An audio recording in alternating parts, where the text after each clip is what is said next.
Greetings of the day, Goenkans. Hope you all are fine. Today in English, we are going to revise the chapter Subject Verb Agreement.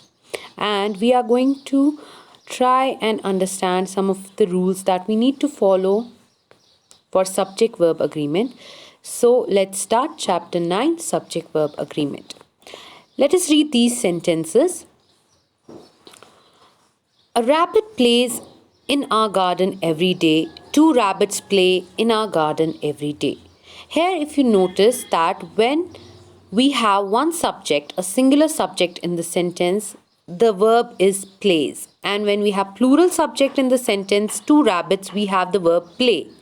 So, this change is known as subject verb agreement. For singular subject, we need to take singular verb, and for plural subjects, we need to take plural verb. So what is a singular verb? To make a verb into singular, we need to just add s to it. And for plural, the verb stays the same. So all of this is known as subject verb agreement. Let's look at one more example. The girl plays volleyball. Here we have singular subject, the girl, and we have the singular verb plays, verb with an s. And look at this sentence, the girls play volleyball. Here we have plural subject, the girls, and we have the plural verb play. There is no change to the verb. Now there are few rules of subject verb agreement which we must remember. The first rule is that when verbs are used in simple past tense without any helping verbs, they remain the same for both singular and plural subject. That is, if there is a verb that is used in the sentence in simple past tense, we need not to change it for plural or singular subject. For example, the police officer, singular, talked to me. Talked here is in simple past tense.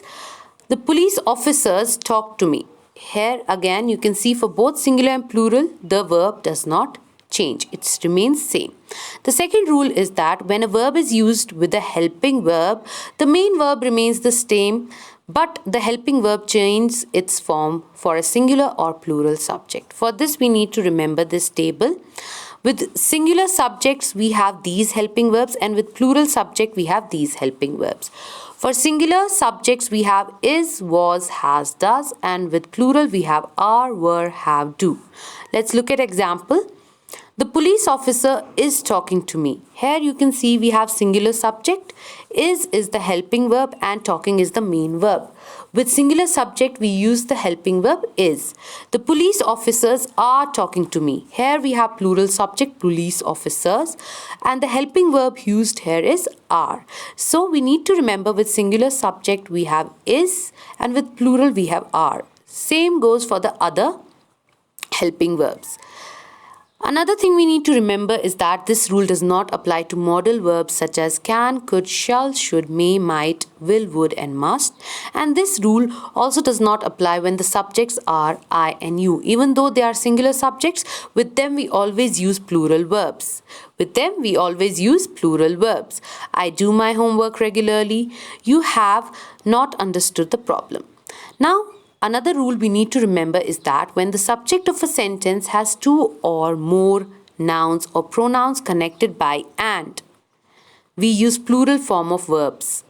If there is a sentence in which the subjects are connected with and, then we always use plural form of verb with them. For example, Alim and Haris play football together. Here you can see the verb is in plural form. You and I do the same work.